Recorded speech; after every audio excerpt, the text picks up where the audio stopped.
So we are implementing Microsoft Dynamics 365 CRM as a sales prospecting tool in the first phase for financial executives, international, and all the chapter members. There are two flavors of this. One is called the full Dynamics 365 CRM solution, and the other one is called the light solution. So different chapters will have an option to select one or the other over the course of the next few days or few weeks. And during this session, I'm going to talk about different items or different functionality that's available in the full release and that might not be available in the light release. So you kind of get an idea. And as I said, the session is going to be recorded. So with that said, I am right now, I'm logged into Microsoft Dynamics 365 CRM sales application. I'll first get started with the layout of this particular screen. So you can see that at the very top, I have this the black bar. I can of course customize the color, but I'll go through some key functionality that is contained in this, and then I'll talk about the other part of the screen. I can see that I'm in the sales module. I have a drop down here, so I actually can select different modules. For all intents and purposes for our implementation, you'll predominantly have the sales module. The sales module covers things like your dashboards, which is what we are seeing behind the screen here. It covers your customers, your contacts, or people working at different companies that you're in touch with, and eventually your opportunities, which is your pipeline of people you're working with and what stage you're in, and eventually it's your sales pipeline. Next to it, we see dashboards. So dashboards is really what we are looking at here. I'll go to this in a second. And then if I continue on this particular bar, I come across a magnifying glass, which is a global search. I can actually type anything here and then actually look across all the sales entities like customers, contacts, activities, opportunities, and bring back information that is relevant to that search. Next to it, I have my most recently viewed items. So I can actually click on it, and actually I can see things that I've just recently logged into or looked at. So it's a quick way to get to information. For example, I was looking at Citigroup before some time, so it stores it up as a recent record, so I can actually go to it without having to go search for it. Next to it, I have a plus sign, which is actually allowing me to quickly create new records. So I can just click on it, and then I can, if I want to create a customer, if I want to create an email, I can actually send out emails from this system as well. I want to create a brand new contact. I want to create an opportunity. I can create all of that. Also, a lot of this system is going to be configured as per your requirements. So a lot of it will start looking very familiar to how you do things and not how it ships out of the box, which is kind of what you're seeing today. And then you have this wonderful advanced find option. Really, it is an advanced or your first stage of reporting. So you can actually use the advanced find to search different things within the system. I can say, hey, show me all opportunities that are owned by me and where the expected close date is in the next 10 days or next 2 weeks, and I can save that, and that becomes my personal quick find report. So it's kind of your first layer of reporting. It is very advanced and very powerful. I'm assuming a lot of you will use this advanced find feature a lot as your first defense or your first line of reporting. If I carry further on, I'll see a settings option, which can show some of my settings and some of the options I've set up. I can access some help files within the system, and then finally I can see a small profile picture of myself. So I'm today logged in as one of the people working at FEI or chapters, and I'm logged in as Jim Short. So this is his picture. Great.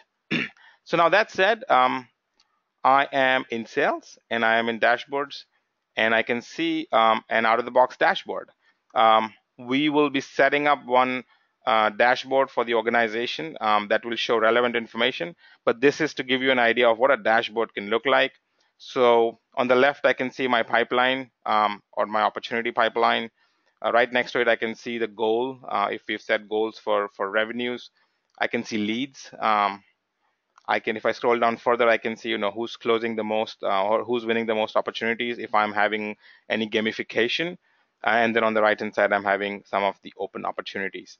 The idea of this kind of a dashboard is, if you want to quickly get some information without even having to go in the system, then this is the first thing you see when you get to the office in the morning. That said, for today's session, we're going to focus on the key sales entities of customer, contact, and then opportunities.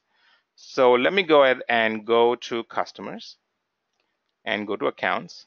So accounts is equal to customers or companies. Again, on this screen, I see another horizontal menu right below the black bar at the top, and I see a bunch of things. I can create a brand new account. I can delete an account if I have the rights. The system is controlled by security rights. Then further along, I can email a link. So I can actually send an email of a link of an account to someone, and they can click on it, and it'll open that account on their CRM. I can run some reports. So there are some out-of-the-box reports here, like account summary, overview, etc. You guys will have a couple of main reports, mainly around sales pipeline, which could be accessed from here. Excel templates is to export data into an Excel file, like you see here. You'll have the ability to import data. So there's an import tool built into the system. A chart pane is kind of like the dashboard that we just saw, and view is, I'll just talk about that in a second. If I come down further, I can see active accounts. So this is the view I'm looking at. And I have a bunch of different views. I can see active accounts. I can see my active accounts. I can see partner accounts and different things.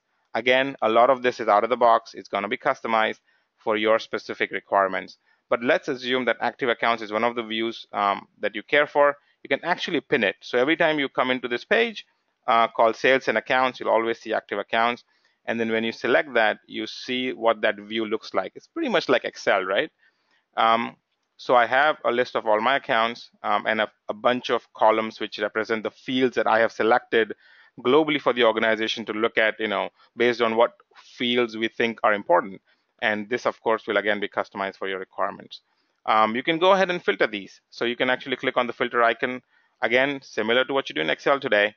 And then you can do a bunch of sorting and custom filtering and resetting the filter and so on and so forth. Now that said, let me go ahead and search for an account. So I'm just going to type city, and I'm going to hit enter. And then when I do that, I am able to bring up an account. So I just said to type city, and it brought up anything with that word city in it, and it's Citigroup. So let me go ahead and open Citigroup.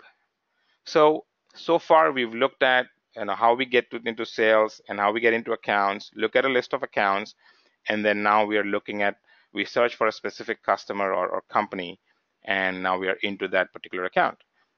So now I have opened a record, and let me walk through some of the key features of this particular form. So at the very top, I'll see an icon, so I can put an icon, so make it more user-friendly. Right next to it, I see the name of that account. Right next to that, I see a small menu. It's called a hamburger menu. I don't eat meat, so it's a vegetarian burger menu. All right, a little bit of a joke there. But that said, when you click on any of these, you'll get to the specific section on this form. Again, this will be customized for your requirements. Right next to it, we see a bunch of key fields. Here we can see that the owner of this customer is Jim Short. The concept of owner is important, which basically allows the system to know who is the main owner of this account, and then all the security rolls up behind it.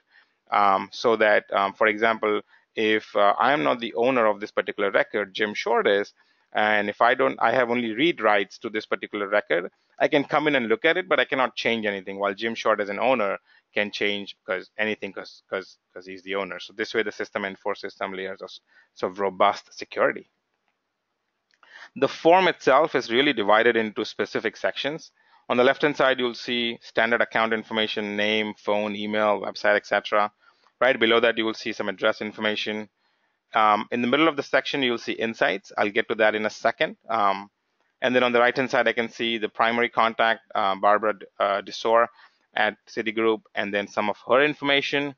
And then I can scroll down and I can see some activities for this particular account. So I can see that there's been some communication between Jim Short and somebody at that account. So this is a great way to know, hey, what's been the latest touch point to this particular customer or this particular contact. And here you can see all of that. So any email, any appointments, any tasks are all tracked under the activity section. This feature is again available. Full communication tracking is available when you use the full Dynamics 365 CRM solution.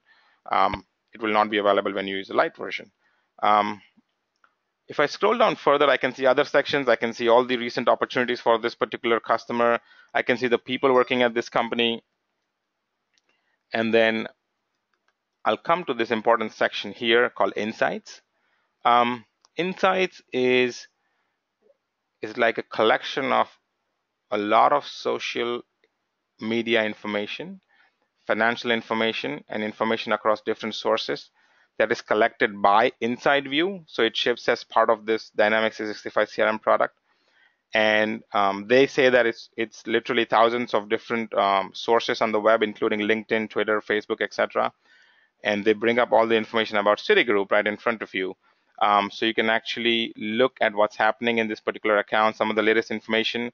So before you call somebody at that account, or before you make your first call, you could actually get a good insight into this particular customer. So I clicked on Insights, and here I am further doing a deep dive. So I can see some news about Citigroup, and maybe it's a great way for me to start a conversation with somebody I'm working at or discussing at Citigroup about an event sponsorship or about a membership. In the middle of this screen, I can see the key people working at this particular organization. And that are also in my CRM system. And then on the right-hand side, I can see some buzz. Right now it's just Twitter feeds, but it could be Twitter, Facebook, any other social media that you've connected to. Mainly, we're looking at LinkedIn, Twitter, and Facebook. Now, there's another section here called Find Contacts. So let's say as part of my, as a chapter member, one of the things I do is I am connecting with people, financial executives at different organizations, and talking to them about sponsorships or memberships into the chapter. And so here I can see that all of these contacts are already in the CRM system, but if I scroll down further, and I can see that Citigroup has about 49,000 contacts. So let me go to the next page. All the contacts on the first page are already in CRM, but let's look at this particular contact, Justin Denville. I can see there is no check next to this individual, and I want to contact them. I can select them, and so this information is actually coming out of predominantly LinkedIn and some other media sources. And I can see that he is the CEO of Citi Cards. Could be a great chapter member. And let me go ahead and click Add as Contact. And what that's going to do is actually go and quickly create that contact in my CRM solution for me. And I can actually go and look at Justin Denville. So let me go ahead and look at that contact. So this is also a great segue into looking at what a contact looks like. So again, a very similar looking form. I can see, just like the account, I can see the name of the contact here. I can actually put an image here. So if I have an image, I can put it here. I have another field here, who's the owner. On the left-hand side, again, I can see some contact information, job title, name, company information. So I can see that Citigroup, Justin Denville works at Citigroup, and that's how the information is sort of related together. And then there his or her basic information. In the middle, again, I see insights. So whether I'm on a contact, whether I'm on an account, whether I'm working on an opportunity, I will always see insights. And then I can again see any posts and activities. Again, I haven't done any contact with this particular individual, so I don't have any contacts. I can easily go ahead and from the CRM system actually send an email, create an appointment, so on and so forth for this particular contact. I can also add notes. So if I like to take notes, I can just put in some notes, do some attachments if I need to.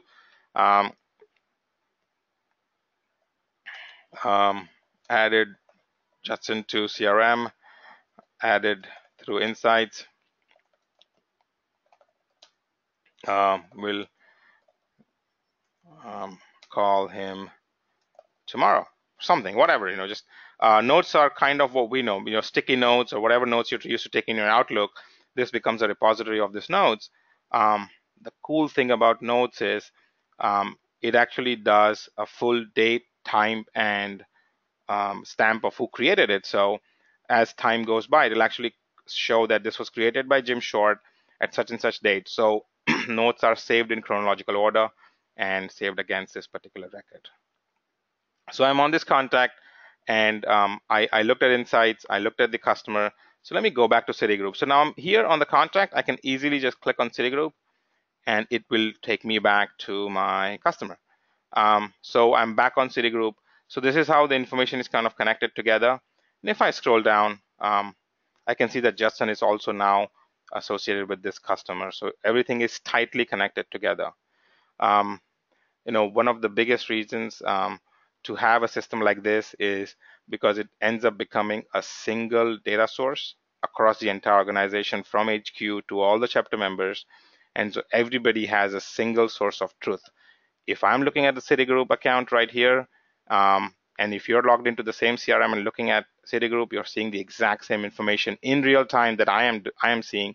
So all of us, kind of have the same source of truth, so to speak. So it is very powerful in that regard, bringing everybody together into a single view of an organization, an individual, or an opportunity. So that said, let me go ahead and now I want to create an opportunity. So I can do it from here, but I'm just going to go ahead and jump into my opportunities. So I can see a lot of open opportunities that I already have, and they are sorted by estimated close date, revenue, whatever works for you. You can sort it by that. Again, these fields will be adjusted to the fields that you like. Anything that you see on this form will be searchable, so you can just type in the search menu here. So before I go into this, this is the search option here. Actually searches within opportunities, and then at the very top, this is kind of like a Google search. So it's a search across the entire platform. So let me go ahead and create a new opportunity. So let me go click on this. And now I'm in my system, and I am on the opportunity form. Again, same look and feel. Got a bunch of tabs here. I can go to a different tab. I can see a bunch of information. I can see in the middle of the screen, unlike the account or a contact, I see this forward moving bars. This is called a business process or an opportunity process, basically to help everyone follow the same protocol. Let's say your process is qualify, develop, propose, or qualify, call, demo, propose, and close. And the green colored forward arrow tells us which stage we are in.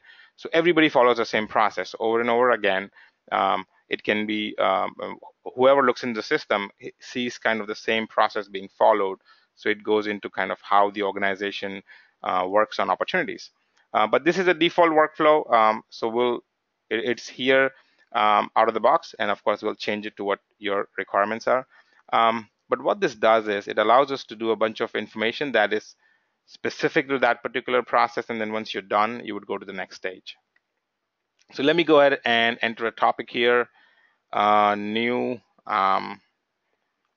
annual membership, and then I'm going to go ahead and select my account. So what I'm doing here, I'm just typing in city, and I hit enter, and then it'll go and find anything that matches it. It found Citigroup, so I'm going to select that. And then as you can see, it also automatically populated that account up there. Let me go ahead and select a contact here. I'm going to select Lester. So Lester is we'll assume Lester is a contact who works at Citigroup. And I'm not going to fill out anything else here, but I am going to fill out estimated close date. Let's say I'm going to select the close date as 14 September. I'm going to say 15 September. I'm going to put in a revenue of, let's say, $10,000. I can put in probability. Right now, I'm just going to put in at 50%. And then before I proceed further, any field on this form that you see with the red asterisk, kind of like a standard web form, it's a required field. So I have to fill it in order to move forward. So everything looks great here. I'm going to go ahead and save my opportunity. So, and then what happens is we're going to work through this opportunity. We're going to qualify. Let's say we walk through the different stages. Let's say I filled all this out. Everything looks great. I'm going to hit next. So you will see that the qualify stage will be marked as complete, and now the develop stage is active. Customer need, I'll just put in some address, something, and let's say I'm not going to fill out anything else. I'm going to again qualify to the next stage, and it's the proposed stage. And then I'll say markets complete, discount percentage, 10% something. Again, out of the box process, not that this is your process, but let's say at this stage, the customer confirmed that everything is great and they're ready to close out this opportunity. So you have two options here to mark it as won or lost. So if this contact is no longer interested, you can mark it as lost. When I click on it, I'll not mark it as lost just yet because I want to look at some other things. I can actually say wide close, and a huge benefit of this process is once I mark it as closed, I can give it a reason. Not interested for this year, most likely for next year, something like that. And then when I hit OK, it can mark this as lost, lock up the opportunities. Nobody can change it after that, but it can also automatically send out email alerts to people concerned. Maybe it's my chapter leader, or maybe it's somebody in HQ. So what this process does is it keeps everybody informed. Again, bringing everybody together into the same process and same protocols. So I'm going to hit cancel for now. I'm not going to mark it as lost. And I can do something similar here. I can mark it as won. So Lester is interested in the annual membership. Great, everything looks good. If there's a different amount, you can actually put it here and then hit OK. And when you do that, again, you can have the same workflow notification. And beyond that, the whole process of marking something as lost or won or something being in a pipeline is going to drive up into your forecasting reports, into your sales pipeline reports, so everybody can see, what the company is doing or what the organization is doing as a whole, and what revenue is coming up, what revenue has been generated so far. So, and that's because everybody's using the same system. So I'll cancel that.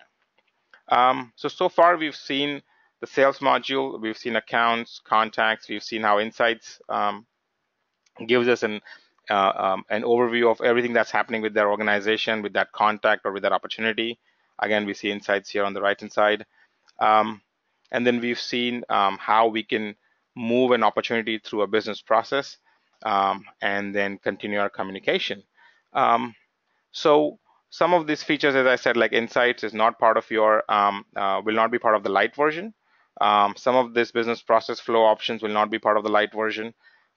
Just pointing out some differences. Over time, as you look into things over the course of the next few weeks, it'll start making more sense. But what I'm going to do next is I am going to go into the email that is being used by Jim Short. So now Jim Short is using the Office 365 email, and he's logged in as Jim Short, and let's say he's doing some communication to Lester. Now, he could send email directly from CRM, or he could come into his normal email Outlook or his Outlook Web Access, which is what I'm in right now, and send out an email. Let's say he's sending it to Lester, and call today. Lester, how about a call today to discuss the membership benefits, and kindly let me know. Regards, Jim. Great. And then so this is my standard email, but all the way down here I see an icon called Dynamics 365, and I can click on it.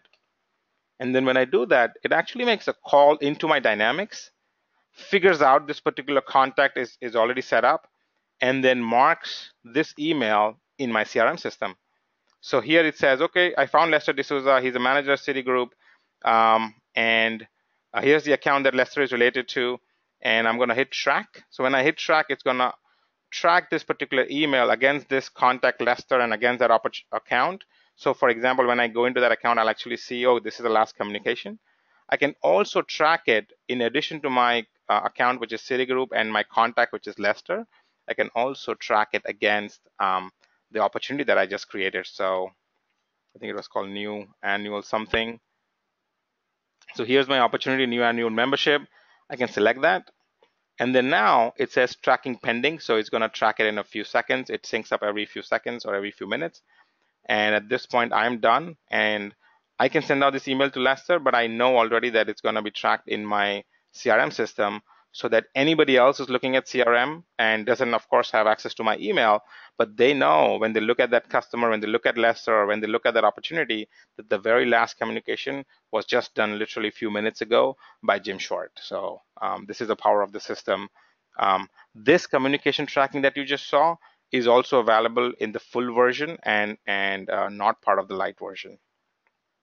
Now, so far, Jim Short has been using his web browser. Again, you can see he's in Chrome, so it is a browser agnostic: Chrome, Firefox, Safari, IE, if anybody's using Internet Explorer.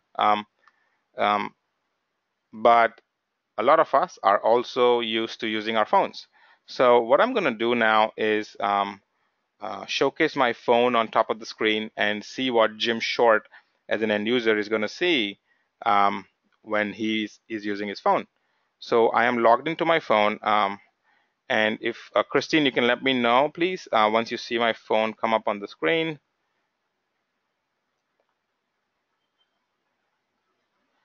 You see it? Yes.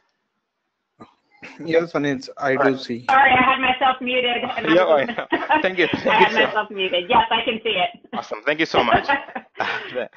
So here's Jim Short. He's logged in, and you'll see that he sees his email. So 88 unread emails. He must be very busy. But I'm logged into Jim Short's email that we are seeing in my browser, but I'm also seeing it on my phone. And let's say I'm looking at this particular email that I just sent as Jim Short, and this email that Jim Short sent: "Hey Lester, great talking to you. Show me the money." It is directly from Cuba Gooding Jr. But when he is selecting the ellipsis here, the three dots, he can actually see Dynamics 365 also pop up in his Office 365 app or the Outlook app on his phone. And he can select that. And then it'll do the exact same thing that it did when I was in the browser. Maybe not right now. But it'll do the exact same thing let me try it again. It did before some time when it logged in. It's not going through right now. But it'll actually showcase the same Dynamics app also within the user's mobile device, so that when he's in his email, he can access that CRM record from his email as well. In addition, the user will also have access to a Dynamics 365 app that sits on his phone. So in my phone, you can see there is this app here, Dynamics. So that's the app that is the entire Dynamics sales solution on the user's mobile, and it's available on iOS and Android devices. If you're using a BlackBerry, you're out of luck. All right, so let me go, and again, you can see Jim Short is here, which is great. I'm going to close this screen. And then, for example, I'm now on the Citigroup account record, and I kind of see the same information, but of course laid out in a format that works well on a decent sized device. So now is the time to go and buy that iPhone 8. All right. So with that, you can scroll up and see information across this particular organization. You can also go offline. So on the phone, you can actually take your mobile client, mobile app offline and get access to all this information. So here's Judson, here's Barbara. So everybody's here. There is no cases or activities. I can also go look at dashboards. So we had looked at the sales activity dashboard in CRM. So this is how it looks up on the phone. You have all of this access when using the full application. So this ends the demo of the first app, option, which is the full-blown Dynamics 365 CRM application that we just saw, which covers everything from insights to full communication tracking, with the ability to also use email from here and actually connect to your Dynamics 365, and then the same process on your phone through your Outlook email or the app that you just saw on my screen. Now, that said, we are going to now, go into the Light app. So many users might want to use a Light app, and it is slightly different than different in different areas. And let me just go into that. So this is an example. Again, not ready for your use.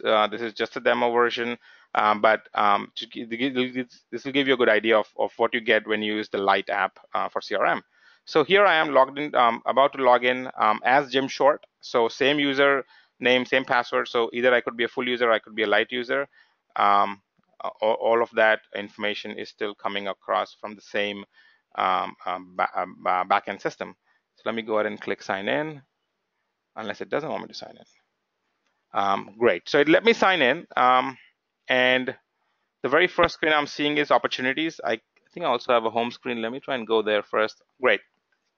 So I have access to some dashboarding capabilities, maybe not as robust, but maybe enough for what I want to do as a chapter member sometimes. So it's I guess up to chapter members and team members to decide what they want to use. But in this portal, there's a limited things at the top. There is a search option. There is no global search. There is no advanced find. But I can do. I can look at my dashboards. So it looks fairly straightforward. I can go look at my opportunities. So I can actually go and create opportunities, look at my opportunities, and do certain tasks. So let me go ahead and create a brand new opportunity. And when I click on it, I'll see a much different form. So off the bat, I don't see the standard form that I saw in my full application. I also don't see the insights feature, and I would also not see the activity tracking feature. But I'll be able to create this, save it, and then sort of use this as a repository of all my opportunities and what I need to work on. So let me go ahead and find Citigroup. There we go. I've selected Citigroup. I'm going to select the same contact, Lester. You can give it a new annual sponsorship for New York event. Let me put something like that. Estimated revenue $25,000. Estimated close date is, let's say, September 27. A lot of these fields will be changed to what you guys use and what your process is. Description to discuss and offer annual sponsorship, something, okay? And then I can go ahead and save or submit this particular form, and it'll create this record. So it's a simpler form, but now here's the most important aspect of this whole application. Even though I'm using the Light application, the back end of this Light application is still the same platform that you just saw before some time, which is the full-blown application, which means that everyone still has the same view of the entire organization and what's happening across the organization. So if you create an opportunity, and let's say by security rights, all your chapter members can see those opportunities and HQ can see it, that's what will happen whether they're logged in here or whether they're logged into the full application. So for example, we just created this new annual sponsorship for New York event. Let me go into opportunities in the full application, and I forget the name, new annual sponsorship. Let me go ahead and find it, new annual sponsorship, and you can see that it's already here. So it's all real time. It's the same backend system. Again, giving everyone across the organization the same source of truth. So this is the opportunity here. Let me go ahead and open that. And then I cannot do full-blown communication tracking like appointments, email, etc. But I can go ahead and add notes, which is what I showed you earlier. So you can add your own notes here, something like talk with Lester today. We'll call him tomorrow. And then you can add some files if you need to. So this is kind of your simple repository of information and a more simplistic communication tracking when you're using the portal. So this is this covers how opportunities are managed. And then you can also look at customers, create customers, or create contacts. So for example, let's look at customer contacts. Let me see if I can find Lester. So Lester is here. I can find, so any contact that's in the system is also going to be visible to me based on my security rights. So if I am only supposed to see information created by my chapter members, then I'll only see that. If I am supposed to see everything across the organization, then I'll see everything. So you're still seeing the same information, but in a different format, and you can do certain things. So in the portal, again, you can look at your dashboard, you can look at your opportunities, manage those opportunities, so work them through the opportunity cycle, open, close, one, but in a simpler format. You can create new customers, you can add customers, add contacts, and if you're Jim Short, you can also manage your profile, change some information like your phone, etc. So that's for you. And then you don't have access to the full-blown app on your phone, but what you do have, so let me go ahead and do that. Let me know once you see my screen again, my phone screen, I mean. Okay. We can see it. Awesome. So I'm on my phone again, but right now I'm not in the app or the native iOS or Android app. I'm actually in my Safari browser, and I'm just looking at the same URL that I see here. So let me go ahead and see that. And then I can sign in like I did before. So let me go log in. I'm going to log in as don't want to log in as this user, but I'm going to go change it. Let me go ahead and change that. J Short at CFT-CRM6. All users across FEI, chapter members or otherwise, will most likely have a login that will be something like jshort at financialexecutives.org. So this is just a URL that login that I have in my task system. Let me go ahead and enter that.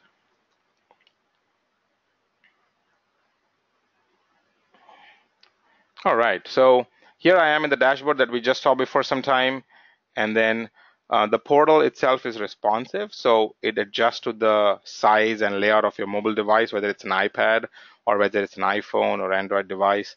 I can go into my opportunities, and I can see the same opportunities. I can search for them, but it's laid out for me in a different format. And I can also create opportunities. I can click on create. It'll do the same process again. So nothing different, and it's quite responsive, quite fast. It's not so it's again what I've done is I've actually saved this URL as a favorite on my Safari. So when I log in, I can actually just select that favorite option without having to remember this long URL. And so this is what is available to the light users in terms of what they have on their mobile device. And I think with that, I have covered the full system and the light system.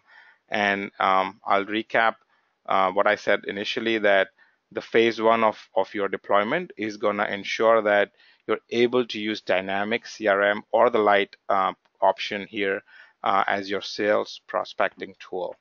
So with that, I think there are questions. I am going to open the floor up for questions. Maria, Christine, you guys want to say something? I think Kim Devinceni has a question. So Kim, I'm going to unmute you so you can ask your question. Hi, I just had a couple questions. One, is there a slick sheet that can lay out the differences between the full and the light so we can look at that? Yes, there is a sheet. We will definitely have that. Yeah. Okay. The other question I have is, when we have our members loaded into the sales prospect, if a member renews their membership, notifies National collects the money, is that going to automatically be updated to our CRM for our chapter, or are we going to have to go in and update that information?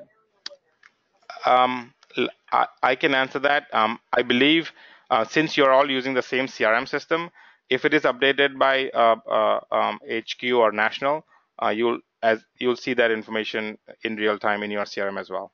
So you don't have to do anything. Okay, so then if we, so then we'll be able to see that activity on the full service in the dashboard then. So we'll see the date that the update happened, those types of things. Correct, you will. So you will see, again, the same information that national will see. If national has entered it, or if you have entered it, vice versa, then you guys will see that information. Okay, and then my last question is this, what is the cost to the chapter for this service? Maria can answer that. I can, thank you. We're still working through those costs, but ultimately the access, your ability to access the platform is a named user license through Microsoft. The full version, of course, will be more expensive than the portal version, but both require a licensing fee. And with the full version of the access, that will include access to Office 365 Outlook, so that you will have an email address on the FEI domain, so that you can have that full email integration. So right now, very, very tentatively, we're looking at $250 a year per person for the portal, and about $500 per year for the full access licensing. Again, these are licensing costs through Microsoft. We've been granted not-for-profit pricing, so that has been a huge help. But again, the full access version will include the Office 365 connectivity and will be more expensive. But these are all still very tentative, and we will provide you with more information as we finalize that information. Okay, great. Thank you.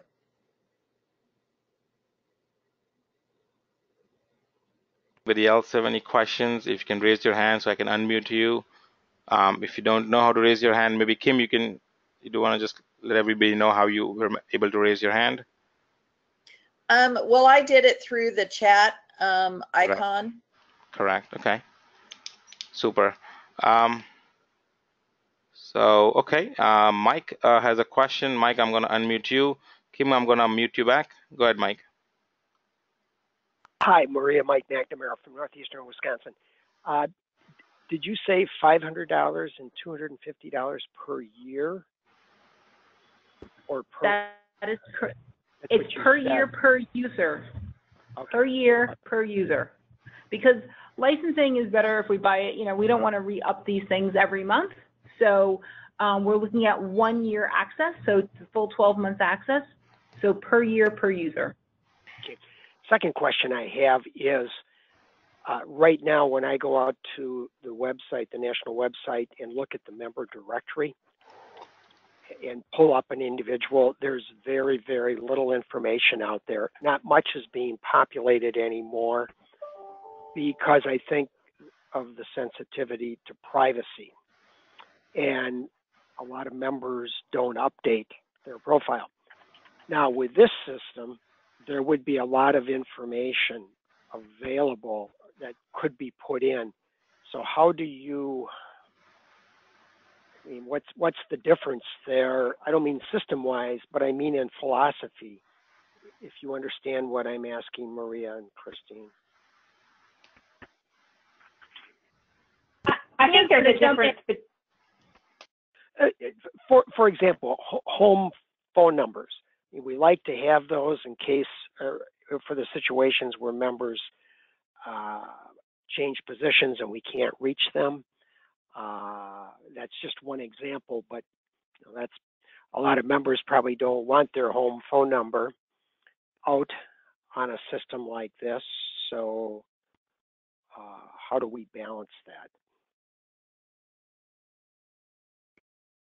I was just going to say, I think it's different from having it published out on a website. website than it is to have an internal tracking device. You could be keeping track of people's information, and most, as you know, most chapters do on Excel with whatever information you have available.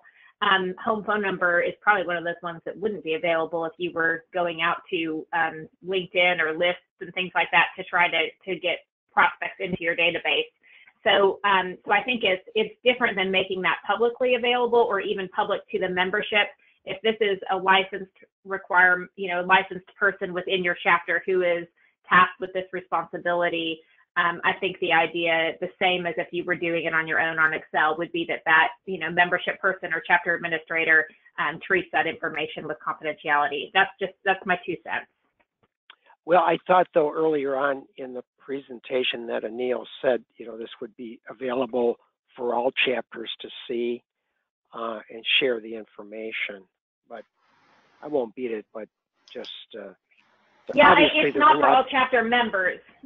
It's a licensed per person, so we wouldn't just give a license to any person in the chapter. It would be a chapter leader, specifically, a membership or a chapter admin. And when that person rolled off, then that would have to be adjusted. Okay, thanks, Christine. I understand. And also, I want to add something here.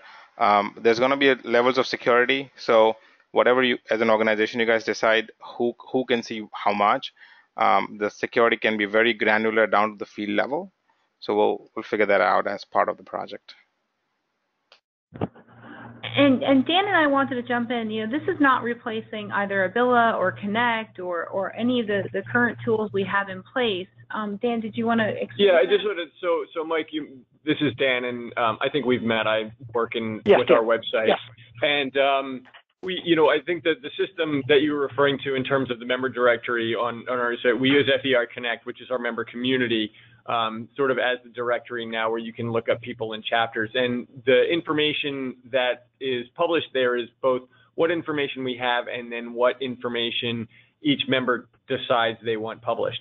The information that's going to be in this system in the CRM is not going to be available publicly to all members or non-members. It's only going to be available to whatever users each chapter designates and purchases a license for to be able to look up to use as a tool. This is not going to replace FEI Connect as our public-facing member directory or replace any aspect of our current website. This is a new tool that we're adding to complement the systems that we already have.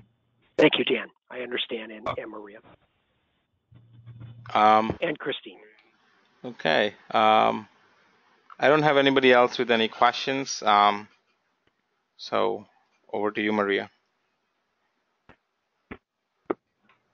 If no one else has any questions, what we'll be doing over the next few days is providing each of the registrants with a recorded webinar that they can share with their other respective chapter leaders, a summary of the items we talked about with regards to the differences of the two platforms, in that quick sheet that we referenced that'll be coming, but we'll give you a quick highlight so that you can discuss it amongst yourselves.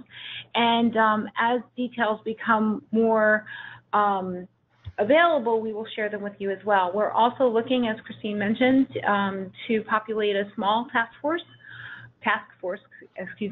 of chapter leaders and chapter administrators to help us with this process of creating these workflows for, the needs of the chapters from the perspective of member prospecting and sponsor prospecting. So please raise your hand and let us know if you'd like someone from your chapter or yourself involved in this process, and we will be communicating with you with regards to how to make that happen. Christine, is there anything else you wanted to add? I don't think so. I definitely appreciate everyone's time today. I hope you all are as excited about this opportunity to have a true collaborative prospecting platform for all of us to utilize. I hope you all are as excited as we are about this, and we welcome any questions after the webinar. And as was mentioned, it will be recorded, and there will be a link to it that's available if you want to go back and look at that, or if you want to show pieces of it to your chapter leaders at a board meeting. And again, we will be having additional opportunities to look at this at the 12 chapter leader workshops, as well as more intense training down the road. So I just appreciate everyone's time today, and I wish you an early, happy Labor Day weekend.